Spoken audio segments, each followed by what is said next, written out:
Hello everyone and welcome to Helix Plays Games. My name is Richie and joining me this week is CyberChris2077 at Mr. Chris. Hello everyone. I'm Mr. Chris. Yeah. I'm Mr. Chris. No Rob this week because he's been chained to the desk because he needs to earn some more money. His girlfriend is spending all the time playing Hogwarts Legacy and his electric bills went up so much he can't be on the podcast anymore. At least not this week. But we've got a great show lined up for you, even without Rob, where we'll be talking about, is Game Pass killing game sales? Octopath about to leave Game Pass, and Wild Hearts and Atomic Heart are coming soon. All that and much, much more on Xbox Podcast, XPass.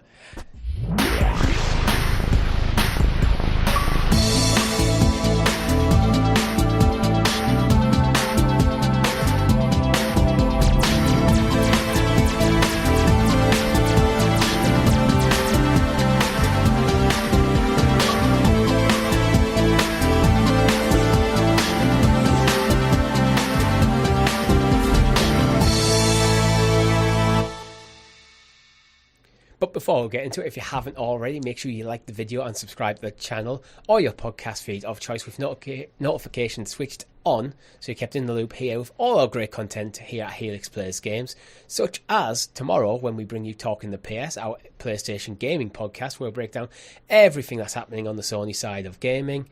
We also have the ClickerCast, which will be going live tomorrow evening at 8 PM GMT every single Tuesday, where we break down HBO's The Last of Us. It's a fantastic show. We hope you join us for that. We also have our live streams where Chris and I are continuing to play through the first ever Halo game. And Chris, how are you finding it after like 2 playthroughs, 2 weeks so far?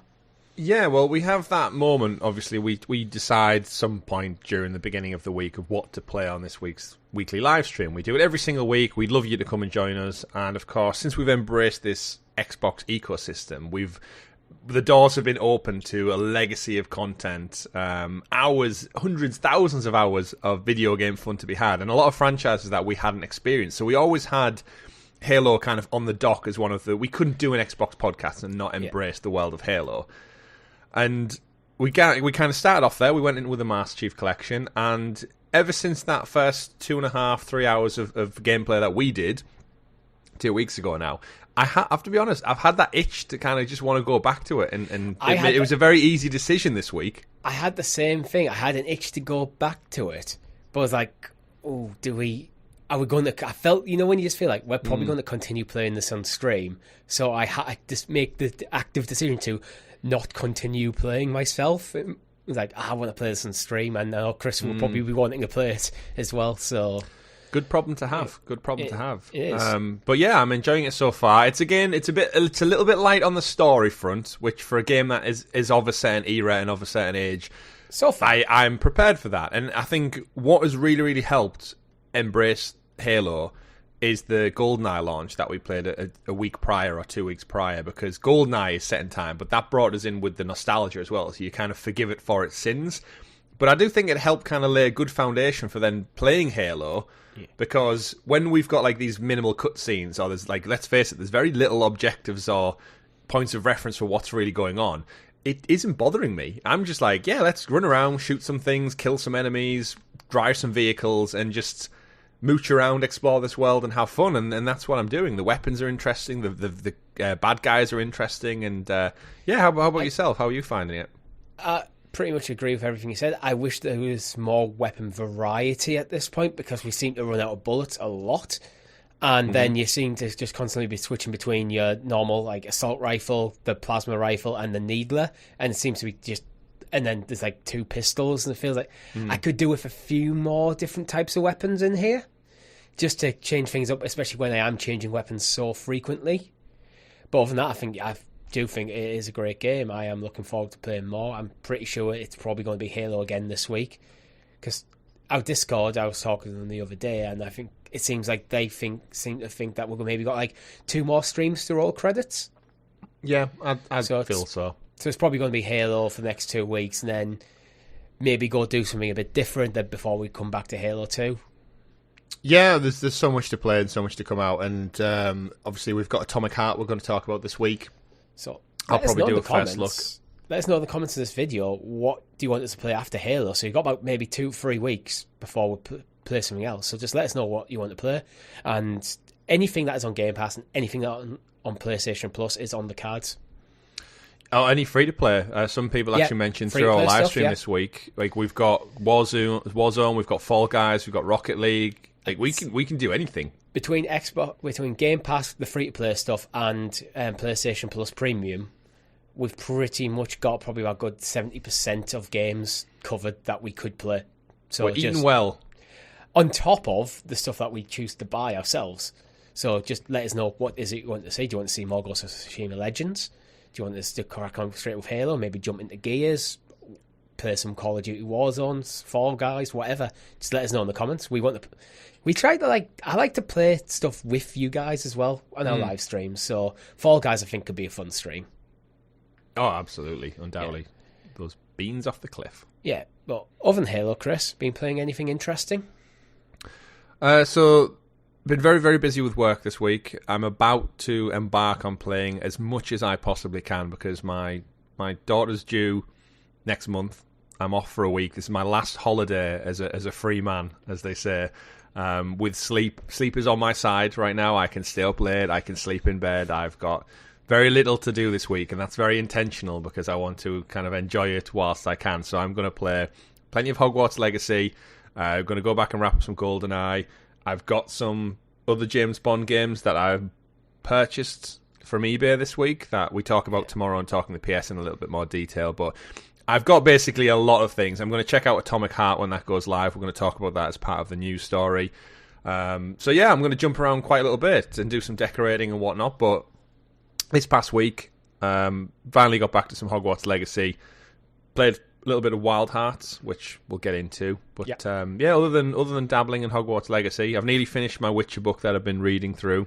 First book's almost down and out. Reading. All that time you spent reading, you could be reading audio logs of video games. I know. I have actually seemingly frozen the actual playthrough on the Witcher game.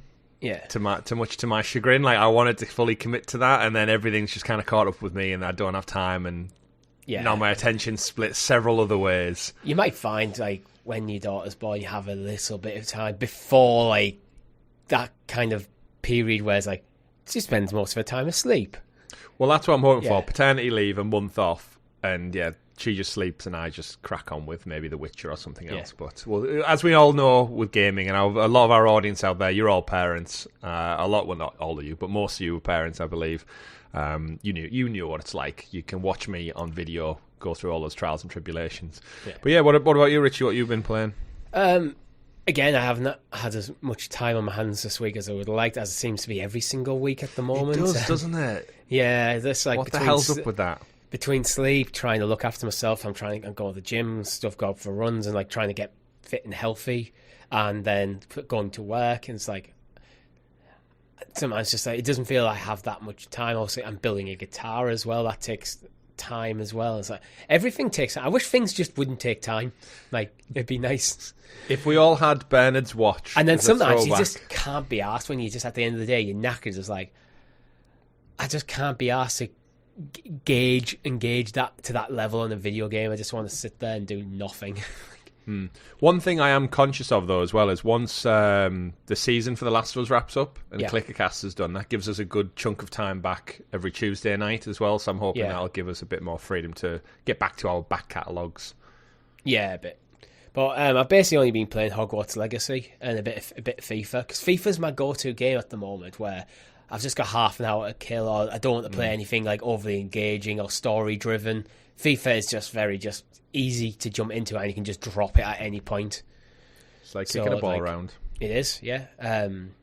But we talk about Hogwarts Legacy next week. The only thing I didn't bring up on talking the PS for Hogwarts Legacy is I wish there was more diversity in voice acting. Everyone is posh British. And as someone who isn't... What? As someone who isn't, and it's a English IP as well. It's like, come on, a bit more diversity. Like even like Professor Weasley, the Weasleys are meant to kind of be a kind of working class wizarding family that got long history in the wizarding world, and they all sound like massive poshos. Like, it's like, come on. Massive poshos. Like, you have an opportunity. Like, this island has such a broad range of different dialects and accents and stuff. You have the range, like, you play around, and you just didn't. Like, it's the only bad thing I have to say about the game so far. So, basically, at Hogwarts, they only allow posh English people, no commoners. There is a young girl I was speaking to who definitely had like a more Sheffield, Yorkshire accent. I haven't encountered anyone like that. Like, everyone pretty much so far largely sounds the same. Yeah, she needed me to find like 6, I think they were called gobstones or something, in high places for her. But yeah, she was a bit more Yorkshire. Get some Geordies in there, some more Scots, mix it up a bit. Well, that's it. We'd like to see. But I wouldn't be surprised if I do encounter some more Scots in there, because it's like, oh, well, we've got the Scottish in there as well, and we've got the English, and it's like maybe there'll be someone who's Welsh or Irish. There's like, here's 4 accents. Absolutely, where there's 4 accents in now a tiny, like, within like a 10-mile radius of where we live. You do realise, though, everyone who listens to our podcast, who's not from our neck of the woods, like a lot of people in Europe listen, a lot of people in the United States listen, they hear us like that, Richie. That's how we come across. Yeah, our accents sound very different to us and local people, but no, they hear us as very much like, welcome to the XPass podcast. Every week we'll be here talking about English things. You know, it does go back to like our early episodes of Sounds of Stadia, where I was very conscious about my own accent. Like, I was as well, and trying to get the enunciation right. I feel like I've just done for that clarity. More Cockney than I did necessarily posh English.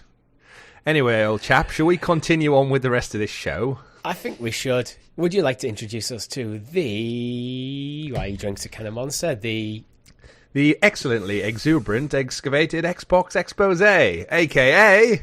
The news. The news. Straight up. Yeah, no, I don't know. You thief. But... I'm just going to sprinkle in that. I wish I could do accents, I just can't. Boulder Dash. Anyway, as always, our news is brought to you by our Helix Heroes, where you can become a member for as little as 99p, giving you early access to shows, custom emojis and badges in the chat, and our undying love. So, first story of the week, Chris, you've been playing Wild Hearts. Yeah, so Wild Hearts, it's an EA original, not a little indie title. It's partnered with Koei Tecmo, of course, the folks famous for the Dynasty Warriors franchise. I think that's pretty much what they've made for the last 20, 30 years now. Made a partnership, EA branching out a little bit, and they're basically branching out to take a piece of the Monster Hunter pie, it would seem. Taking it from Capcom, of course, they've had massive success with the Monster Hunter franchise, Monster Hunter World, and then recently Monster Hunter Rise, which was the Switch port that went multi-platform earlier this year. It's basically the same theory. You create a character, you live in this world, there's loads of creatures and monsters, and you basically go out and hunt them, Richie. That's the premise. It's got lots of different fight mechanics, styles, grappling hooks, hack slashes, weapons to use. And I thought... GamePass with EA Play gave us a kind of entry point. We get a 10-hour free trial, so if you've got GamePass out there, you have an Xbox, go check this out. But I thought I'll dabble into it a little bit for the benefit of this show. I didn't want to come in here and not have any Xbox-related topics to talk about. Just like this week, I'm going to go check out Atomic Heart. And it was one of those. I knew going into it wasn't going to be my type of game. I've never really dabbled in the Monster Hunter games. Yeah, it doesn't feel like a Chris game. It certainly doesn't, but I wanted to give it its due. So, interesting opening. You kind of start off with almost like a samurai-esque Ronin character. You build your own character. You dropped off in this gorgeously colourful, beautiful world where you're chasing essentially some kind of deer equivalent. It doesn't look like a deer. It's definitely got some interesting creature design, but it's based on a deer. It's a wild heart. It's a wild heart, exactly. You follow that through, you kind of get to understand the basic tutorial elements of climb up this and how to attack it. And when you reach it, you get the option to pet it or slay it. Both. And then you collect. You can only do one. I decided to pet it because you creep up on it and it teaches you like the crouch mechanics and hide in the grass. And yeah, I just give it a little pet and then I got still got like ingredients from it, I guess. And then moved on. I met this creepy character who sounded a little bit like Yoda to me, wearing a mask. And this is kind of where I immediately start to struggle. So visually, the game But again, it's not. It's not, I'd say, AAA quality. It's almost like AA pushing it a little bit. The game's gorgeous and loads of elements, but some of the character models and the first interaction I had with the kind of mythical character you meet who's going to set the tone for what the story in the game is about, he just had a mask on the whole time, and I thought, is this just them saving money on facial animations just to have it like a static image? But he basically says, like, this is the world, you've came from a different part of the planet, and you're here to kind of fight for your existence in this monster-filled world. And you get left out, and I was like, where's this going? Where is this going? Is this really that enjoyable? And then it starts to introduce the mechanics of the game, where basically you can build crates, which sounds like such a weird thing, but you can use mythical powers to generate crates in front of you, which you can use to build platforms to jump up and attack monsters from above on, which sounds so weird in theory. But then when I got out there into the world, I was attacked by a big giant rat monster. You save this person from rat monster, you have your camp, you can build your camp, this is kind of your hub you keep coming back to. And then I went out into this colourful world, and I started having fun, Richie. It was like, okay, there's a giant rat creature. I'm hacking and I'm slashing away, very Dynasty Warriors style. Again, Monster Hunter fans will probably be familiar with this. And I think it was called a Rage Tail. It was like this basically giant rat squirrel thing. Yeah. It had a variation of attacks, and I was using my dashes and my rolls, and I was building my crates and doing triple jumps off the top of them and like power slamming him down with my sword, my katana, and collecting a few ingredients. Health potion, drink, and eating things to like elixirs and stuff, and I found myself like just really getting into it. What was initially just going to be a first impression, I started enjoying the game. So pros and cons, and then it's going to expand into a world where you no doubt go out and hunt different monsters. You take on different quest and challenges. You get ingredients to upgrade your base and your weapons and your outfits and your skins and stuff. And it's going to have some thread story throughout it, but it's getting decent reviews, of course, out there. Yeah. It's if you're into Monster Hunter, it's for you. If you're maybe not into Monster Hunter, across the board, seemingly. Yeah. So I enjoyed it. I enjoyed what I played. Again, with all the other things on at the moment, I did stop playing it and go back to Hogwarts Legacy because I want to put more time in that. But that's just, again, Hogwarts Legacy is more my style game. But from what I played, another Chris in an alternate universe would probably really enjoy this one. So for me, when I look at games like this and like Monster Hunter, I kind of look at these games where they're all about the mechanics of the game, and that's meant to be the main draw. I mean, in the end of the day, some people are like, that's what games should be. But I kind of like games as like this multimedia thing where it's like, yes, there is mechanics, and mechanics need to be good, but there's also great storytelling and great lore. And while I'm sure this stuff is in there, I kind of look at these games, I've thought the same about Monster Hunter, it's like, should I give it a try? But I've always got the impression where I would really enjoy it for an evening, but I don't think it'd have the draw to pull me back in to keep playing. Because I think part of the people love these sort of games is, you have your character, you customise your character, you go out in the world, you hunt the enemy, you get like rare loot, which then you can use to upgrade your weapons and armor, which gives you the ability to attack bigger and harder enemies, and so is the cycle of the game. Mm-hmm. I kind of find a point where these sort of games where I'm just getting big in numbers for the sake of big in numbers, and it just doesn't hook me. I think back to like things like Diablo, very different game. Most people will play through Diablo, and then when they roll credits, they'll go into the next difficulty up and continue again and play through. I got to the end of Diablo 3 and went, okay, I'm done. I've already got what I want from the game.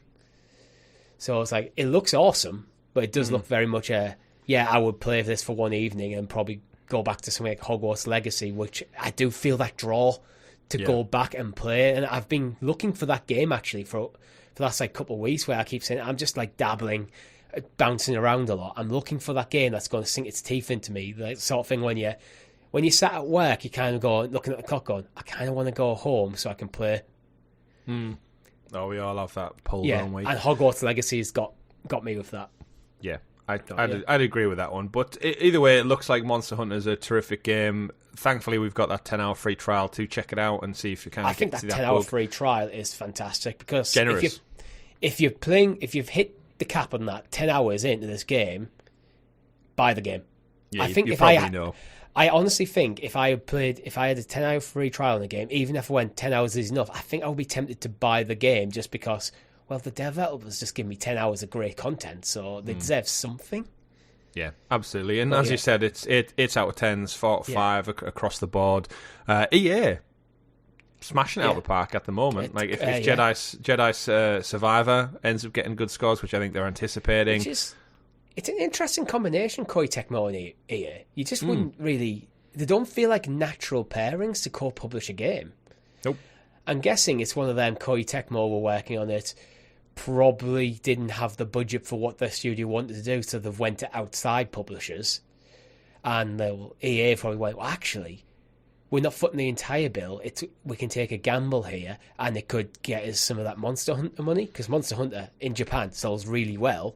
Mm-hmm. So this might be like a strategic partnership for EA, and we might see more partnerships. Yeah, absolutely. Oh, what if you saw like a Star Wars Dynasty Warriors game?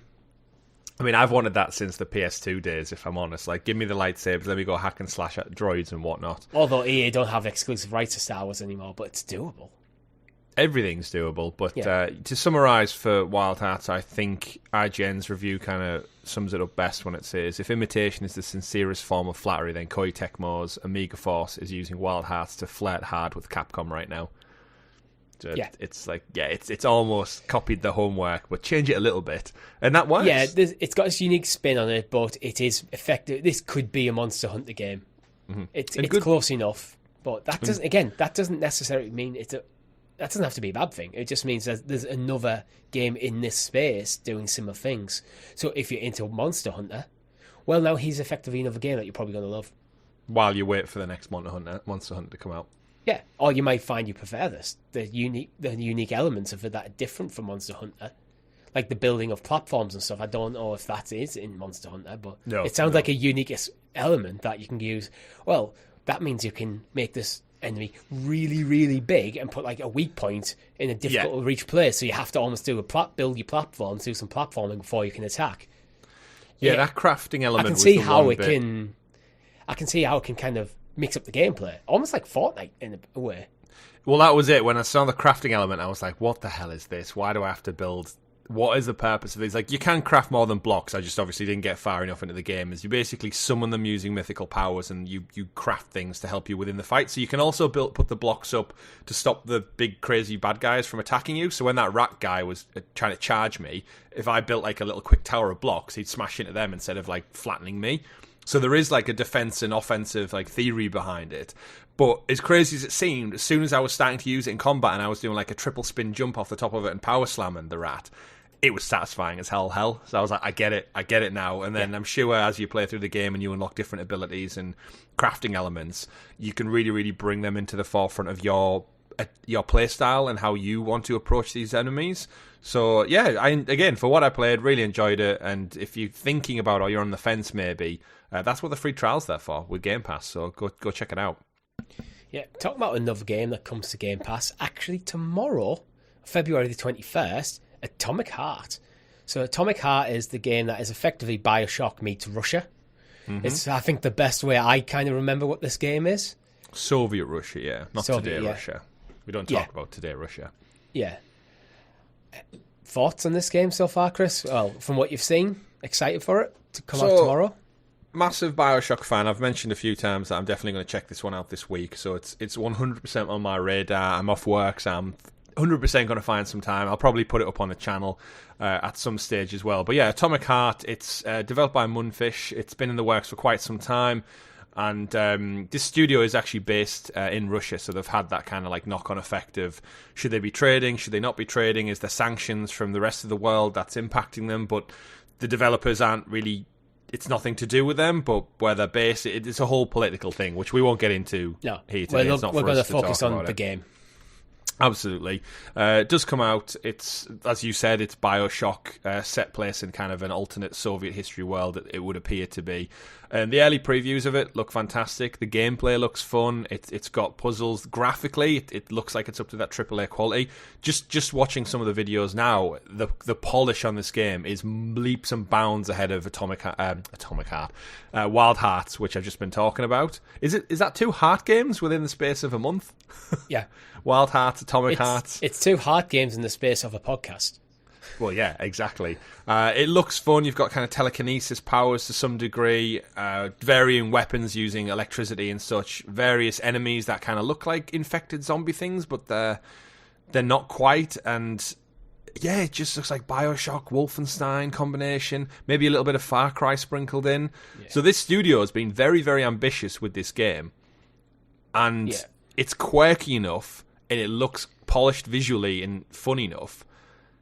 I'm down for it, and I can't wait. How about yourself? I mean, we were talking on Thursday and during live, like our relationship with first-person shooters, where we both kind of like them, but feel almost like it got to a point where we're kind of burnt out on them during the Call of Duty Modern Warfare 2 days, and it's a rare first-person shooter that really hooks my attention. Where this looks generally great. I hope it's kind of got the narrative stuff around it that really draws me in. But at the moment, as awesome as it looks, it's Hogwarts Legacy.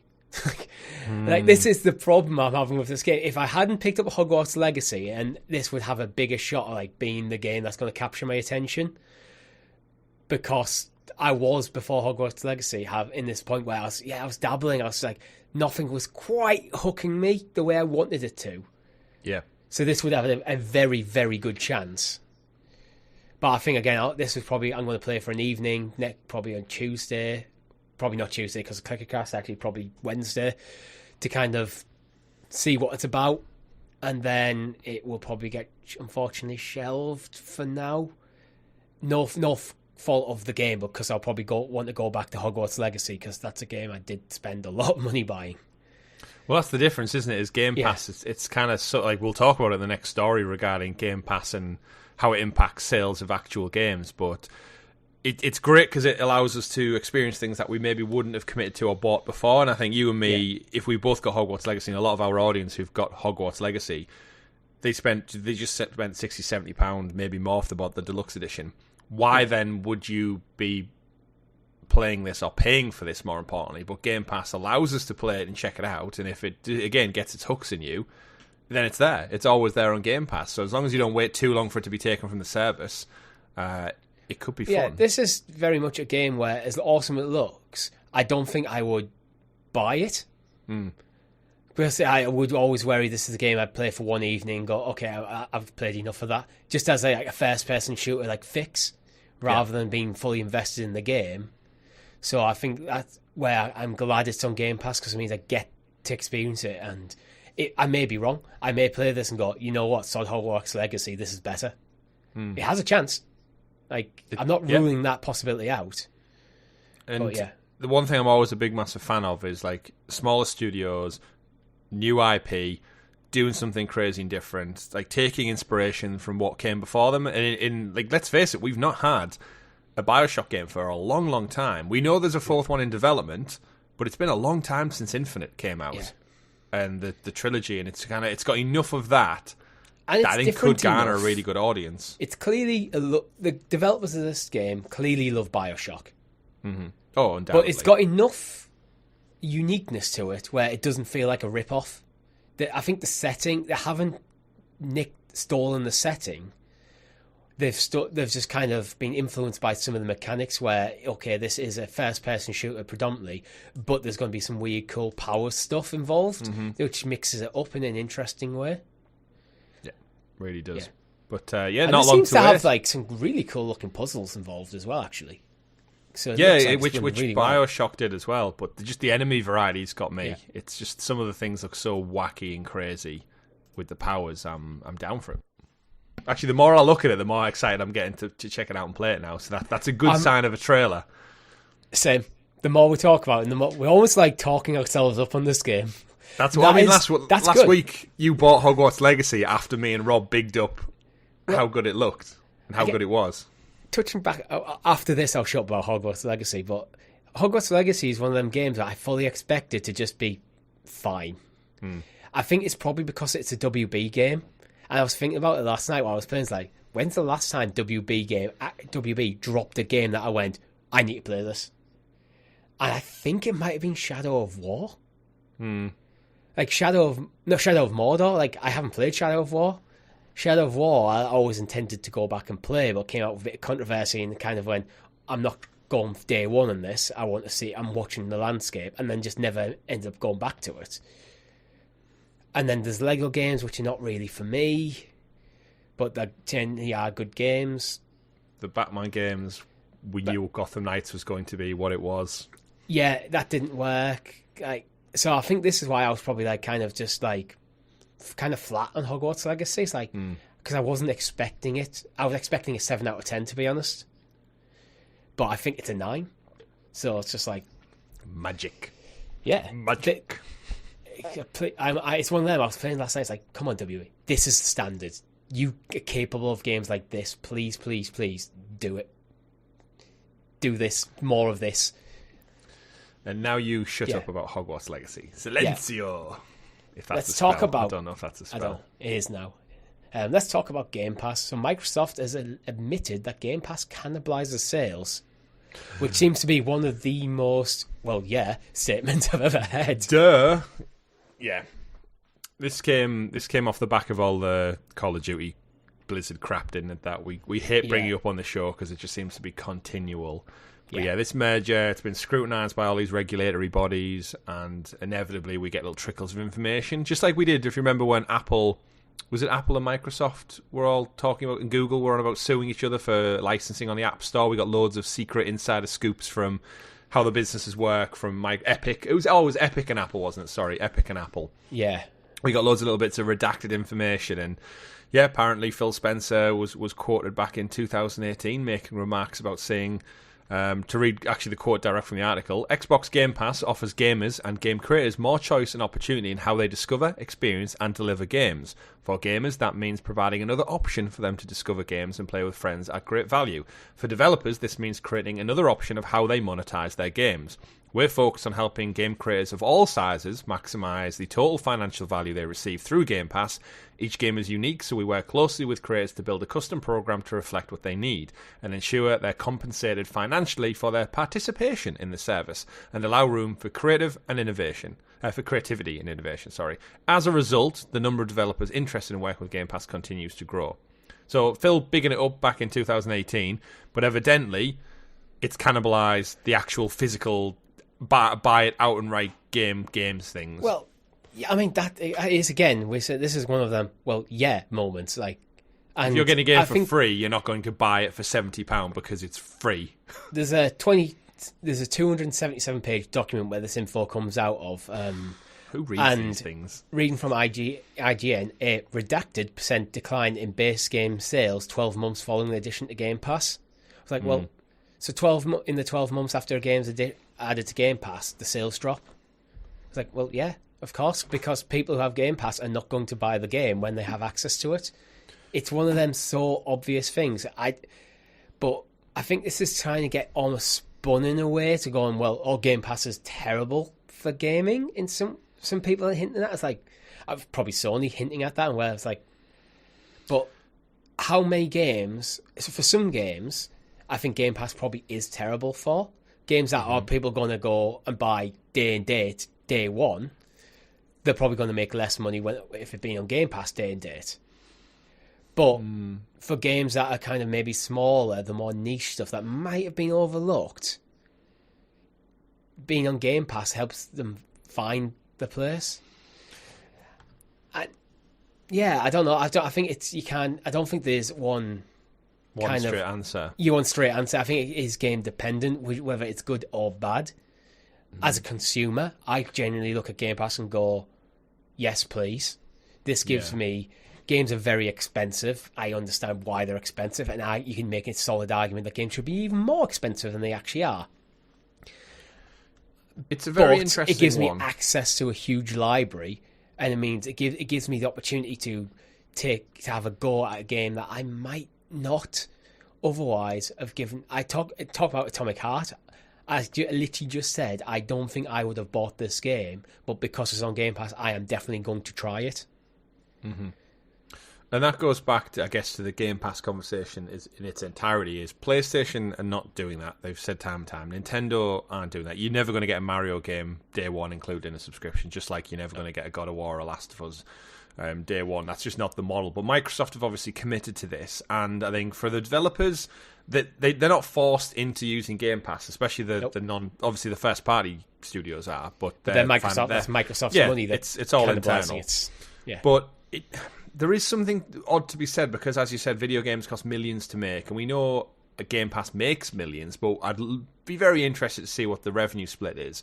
I think for the studios, if they want to sign up to this agreement and Microsoft puts so much cash on the table and they go, yep, you know what, we can guarantee we're going to get sales of our game, even if you've made, you think, the best piece of work you've ever made as this development studio, there's nothing to say that doesn't come out and just get swept under the carpet. We've seen it happen before, where games have all this hype behind them and then they launch and just nothing happens. In Talking the PS this week, we say about Tiny Tina's Wonderlands and how it came out to like fairly good praise, and yet no one talks about it.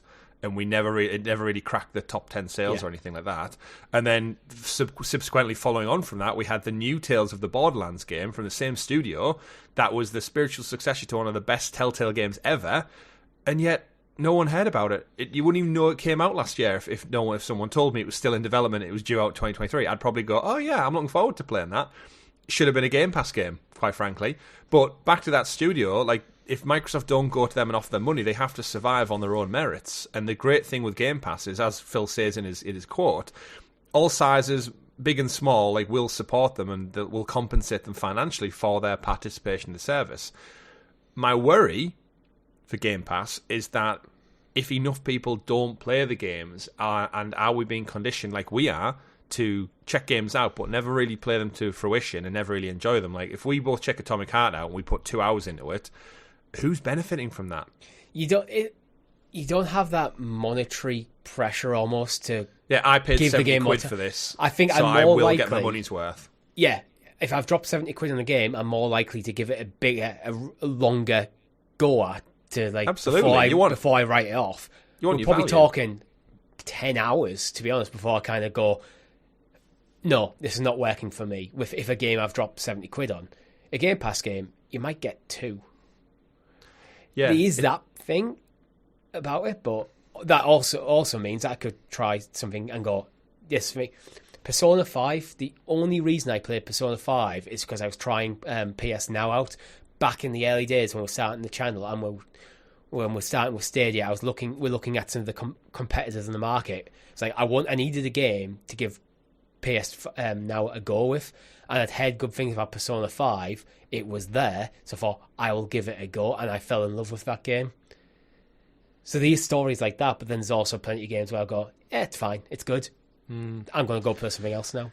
Yeah, it's such a delicate balance, because then into your example there, if you weren't testing out a subscription, would you have gone and bought Persona 5 for, like, say, £20 or £15? Probably not. For 20 to 15 quid, I think I might have done. For full price, I wouldn't have done. In fact, I didn't. I literally didn't.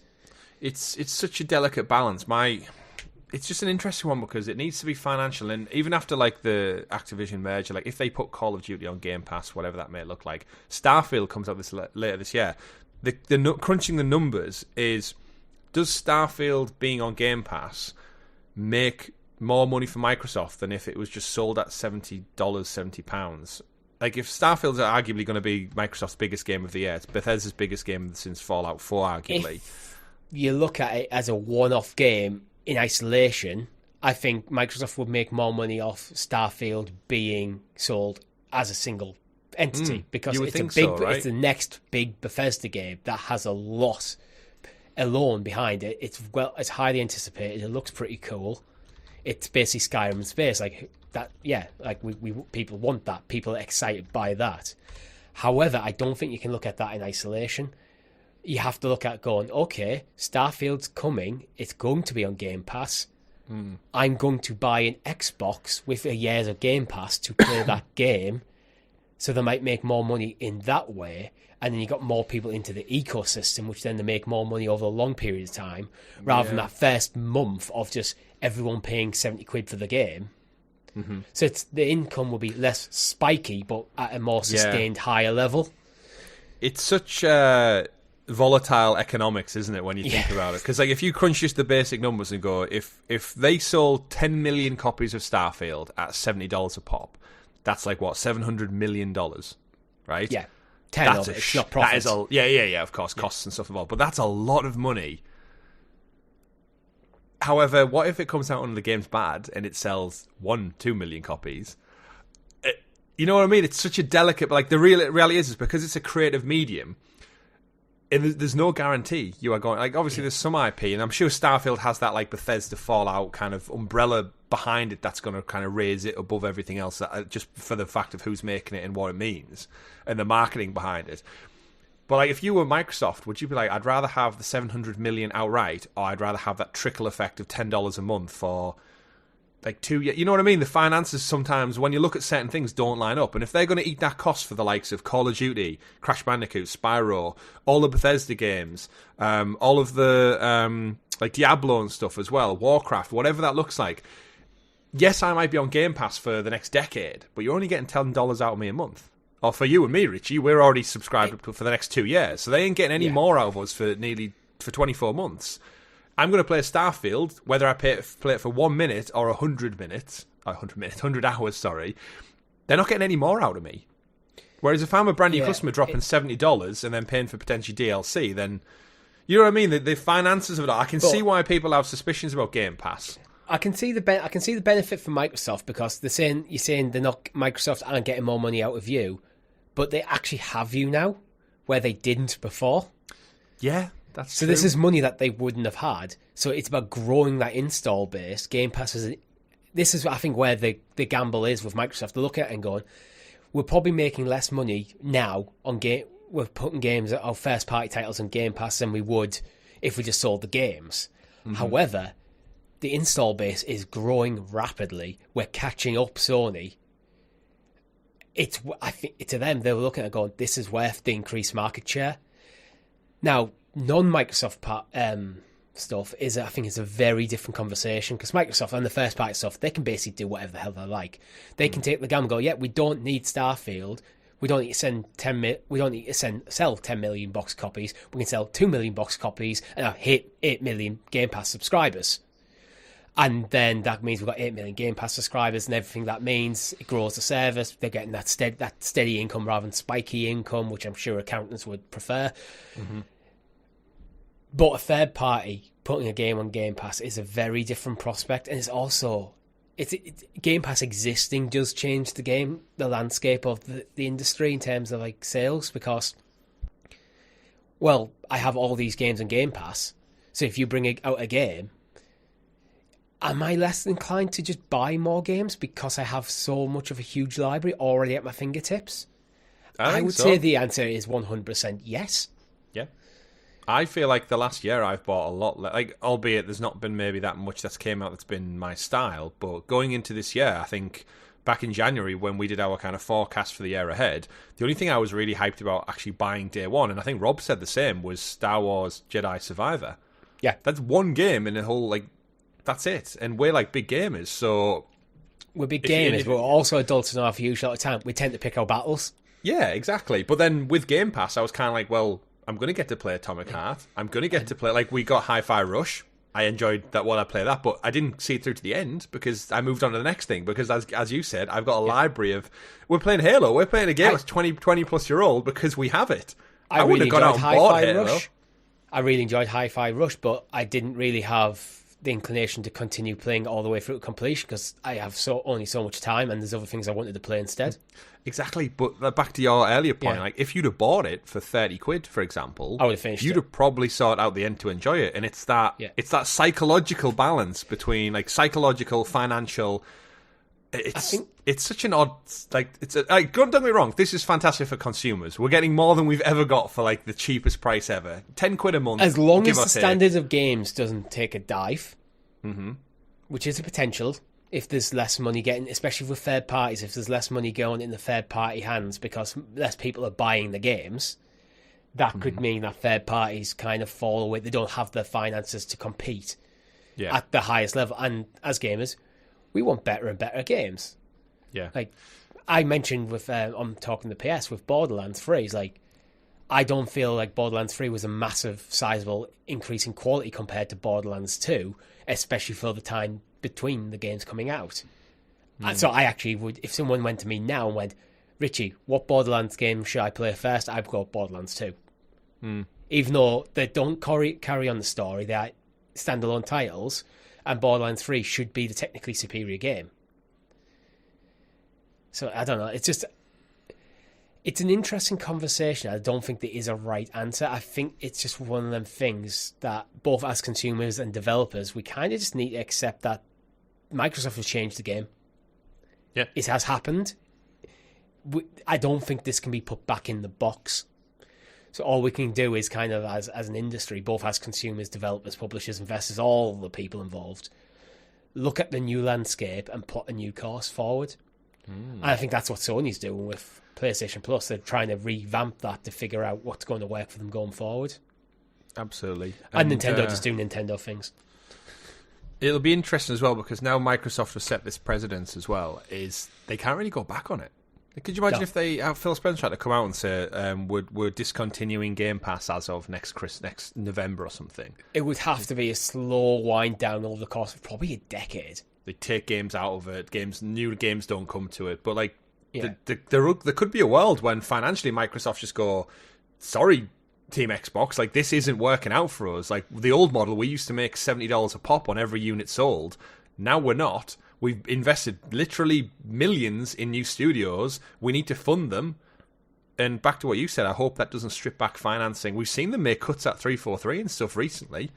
Yeah, that was more of a wider tech industry. Oh, indeed. News, not necessarily gaming stuff. Indeed, but it does make you worry. And now they've set this precedence. Like, if the other two, like Nintendo and Sony, aren't doing it, then and they still make money hand over fist, then you do got to wonder what the long term thing is. But as consumers, it's great for us because we get more games. Like I'll be playing Starfield, and I would have probably never bought Starfield. I'll be playing the next Forza game. I probably would have never bought the next Forza game. So as a consumer with a 2-year ultimate plan with my Xbox purchase, then I'm a happy gamer. It just is really interesting how it impacts on our approach to games, our thought process, and how much time and importance we dedicate to certain titles. Because like you said, I loved what I played of Hi-Fi Rush, but I've been pulled elsewhere since I played it, and that's a problematic situation to have for games. Like if I read a book and I only got one chapter in and went meh because I had all books for free, like that, I'm not getting the purpose of the entertainment because I'm not watching it all. Kind of like Netflix. People don't watch half the shit on Netflix because there's just too much oversaturation. With Netflix, people spend more time looking at the menus and watching content. Exactly, which is just laughable unto itself. Yeah. But Game Pass, Richie, it's an interesting one, and we'll keep watching it. And we're going to keep talking about it for a bit longer because I want to talk about some games leaving Game Pass, which I don't do very often in this show. But there's one particular game leaving that I did want to actually acknowledge. So the games leaving, these are all leaving at the 28th of February, so after this month you can't play it. You won't be able to play them in Game Pass. But to caveat, I've always said if you're playing a game and you fall in love with it and it's on Game Pass and it's leaving the service, buy the game, support the developer. But Madden 21 is leaving. Crown Trick, I don't know. Dragon Ball Fighter Z is leaving. Far something, I can't read that box art there. Changing Tide. Far Changing Tide, Alien Isolation, Final Fantasy Lightning Returns, and Octopath Traveler. Now, Octopath is the one I wanted to talk about because I think it's a phenomenal game. You should go play it. You've got 2 weeks. Less than. But this is leaving just before Octopath Traveler 2 comes. And Octopath, it's a weird one. It was a Nintendo exclusive. Then it came to Game Pass. It was on Google Stadia? It was on Stadia. Yeah. It was on Stadia, but it was no one played it there. I played it a little bit, but not much. It was Nintendo, your Stadia, it came to other things. Didn't come to PlayStation. And is it on PlayStation now? I can't remember. The first one's not, no. Yeah. First Octopath never came, but the sequel is. It's so weird. Yeah, this is the weird thing, but now it's Octopath Traveler 1 is leaving Game Pass pretty much on the eve of Octopath 2 launching as Nintendo and Sony exclusive. It's a weird franchise. It doesn't have a home. It doesn't have a dedicated home. You think of Final Fantasy and you immediately go, oh yes, PlayStation. It doesn't have that kind of element, whereas you think of certain franchises, you go, oh yes, Nintendo. Bioshock was Xbox back in the day. Mass Effect was Xbox back in the day. You just default. Knights of the Old Republic, Xbox. You had all these franchises that you associate through marketing or for whatever, and Octopath is just kind of bouncing around. I associate this with the Switch. Octopath Traveler, for me, I associate with the Switch. That's where I played it. It was originally an exclusive there. And to be honest, although I'm kind of soured on the Switch a bit, I feel like the hardware is aged too much at this point compared to the modern consoles. Octopath, its style of game, I think just works perfectly well on the Switch, and I think I will probably buy it on Switch. That's fair. But yeah. It's kind of an interesting one. Do you think we could get Octopath 1 come to PlayStation once this deal, because it's clearly this deal is up? Might impact. Yeah, it might have impacted, definitely. It seems it's a shame that they haven't got it beforehand, but this is the other thing with Game Pass, I guess. The next element is stuff leaves. Yeah. And I'm looking at that going, oh no, Alien Isolation. I probably never would have played it. I might have got around to it maybe at Halloween. I think you and me on a stream would be quite fun. It's great. It's stuff does leave and we forget about that. And after it leaves, you need to go and buy the game. But yeah, this happens. But yeah, I'm going to put a prediction here now. Octopath Traveler 1 PlayStation Plus from March. With Octopath 2 coming out soon, it feels like a good move from Sony. If they can get it. If they can get it. And I think this is clearly a deal's up here. So, yeah. But I think one more story for the week. Chris, we're sticking with Square Enix, sort of. You've never really played Final Fantasy VII, have you? I've not played any Final Fantasy games, really. Yeah. I've dabbled in a few. I did the opening intro around a friend's house of the recent one. What was it? 7 Remastered? Remake? What was it called? 7 Remake, where you start off in the train. Yeah, you blow up the factory kind of thing. So I've done that opening, and I enjoyed what I played of it, but with no kind of affiliation to the legacy of it, nothing made You've played enough for the sake of the story. That make or reactor factory place that you blew up. What if you could clean it instead of blowing it up? So do the opposite. I mean, that could be what I'm held accountable for blowing it up. I have to go in and then tidy the whole thing and fix it. Clean up your mess. Clean up your mess, yeah. So this possibly. is the story that Power Wash Simulator is getting a Final Fantasy VII crossover called the Midgar Special Pack, where you can go around Midgar and power wash Midgar. It's one of them sort of absolute random things, and I believe this is actually coming to Xbox as well, so you can finally play Final Fantasy VII on Xbox. Kind of. Yeah, well, we reported the Tomb Raider, the Croft Manor was cleanable within Power Wash Simulator just the other week, and Power Wash Simulator is on Game Pass as well. Yeah. I checked it because this is one that's actually, I was talking to my wife about a few, like now we finished our Last of Us playthrough, like what are we going to work through next, and we're and ahhing about what the next kind of game we play together is. And I did mention the other day, what would you think about a game where you basically just clean up stuff with a jet wash? And she was like, that sounds fun. Like, satisfying. It's satisfying. It's one of them games. You can totally see some guy sat there on the couch on a Sunday afternoon playing Power Wash Simulator, power washing, like Midgar, and his wife's shouting at him, going, the drive needs power washing. The actual drive needs to do it. You have a power washer. The house needs cleaning, and you're spending your time playing a game cleaning. Yeah. But no, I think it's just an interesting game. I need to play this game. I think it should be fun. I think the right word is satisfying. Yeah, satisfying simulator. And at the end of it, you're not dirty and you don't need a shower. You don't? You could clean yourself down. But it's there's so many games. I know we talk about on every week's episode, but like it's such a fun stream and all of these things. Like experiencing this together. You mentioned earlier on Middle-earth Shadow of War, like as a big Lord of the Rings fan, I would love to just join you on your adventure into that game and see like what your takes are on some of the things that do differently, and double down on the movie universe. All the games we mentioned, like Atomic Heart, anything with multiplayer, it is really just the time. But yeah, Power Wash Simulator. I think this is going to set a precedence for every IP, similar to how like Fall Guys did really well with it, and Rocket League and Fortnite kind of survive off the boom of including other franchises. I can see a world where over the next year or so, Power Wash Simulator is going to get DLC for everything, any IP you can possibly think of. Clean Hogwarts, that'll be a thing. Oh, that'd be great. Clean all the cars from Fast and the Furious. Imagine how difficult it'd be to clean up the potions lab in Hogwarts. Filthy, the troll caves. But what would be your ideal Power Wash Simulator DLC then, if you were to have a world to exist in to go clean? I don't know if this would be my ideal, but my mind immediately went to the Batcave. Yeah, I can definitely see that working out. Gotham in general, like it is a Batcave Batcave could be one place. Wayne Manor, the all sorts of stuff you could do. Like you could do even like similar idea with Marvel stuff. Clean Avengers Tower.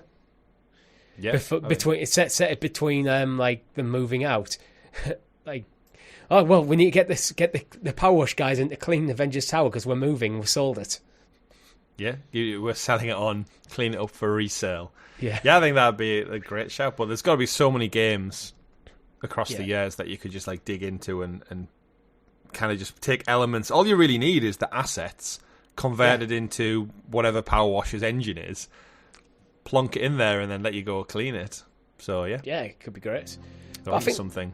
But I think that's all we have time for this week. If you liked the video, make sure you hit that like button and consider subbing to the channel or your podcast feed of choice with notifications switched on. We also have a Discord server. The links are in the description below. Thank you very much for watching. My name's been Richie. I've been Chris. Power wash your Xbox. Goodbye. Don't do a break. Yeah, don't do that. Bye. Goodbye.